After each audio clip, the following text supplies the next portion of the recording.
my next guest by his last name. Please welcome former Congressman Anthony Weiner. My pleasure, my pleasure. Backstage. All right. All right. Where's the New York delegation? Where is the forced out of office by scandal? It's up there. That's nice. I figured I'd pierce the whole thing, you know? Okay. Good. What did you pierce it with? Is this... All right. Did you watch Backstage? Did you? I'm just saying. I wasn't going to bring it up, but thank you. Right. Okay.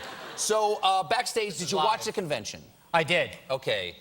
Are you still a Democrat before I ask you any other question? Are you really? They let you keep your card and everything? Yeah. Okay. Although they said I can't wear a tie and a flag lapel pin anymore. Okay. Anything else I can still do. Did Bernie Sanders, do what he needed to do in his speech to turn the tide? It was... Can I trust anything you're saying, by the way?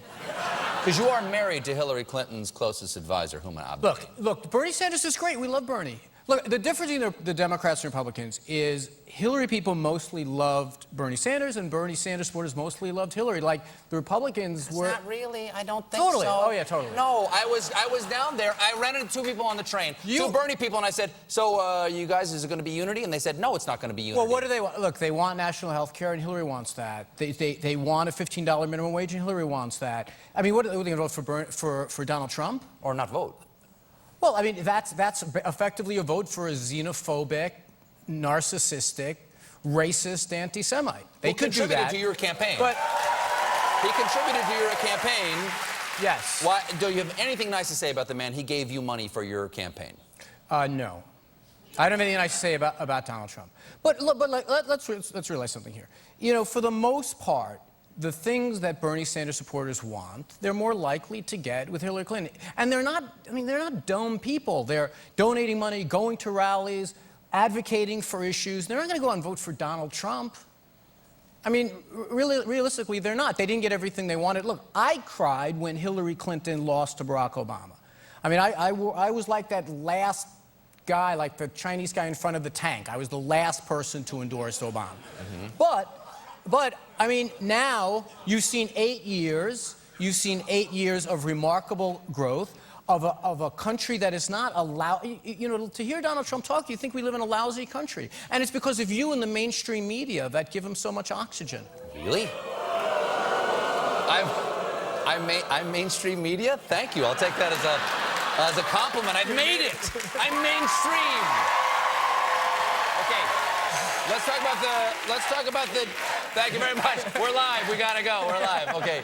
How about what do you make of the DNC WikiLeaks email leak that just came out? As someone who was probably not a big fan of revelations through electronic media, do you think this is a fair thing for the press to be talking about? Because nobody would have gotten it if it wasn't for, you know, hackers and possible Russian government, I mean, that kind of stuff. I don't like this trend of criminals hacking into Sony or hacking into the DNC, leaking selective things, and then we just treat it as if it's regular news and we go about talking about it. Look, if someone hacked into your emails, they could probably find something.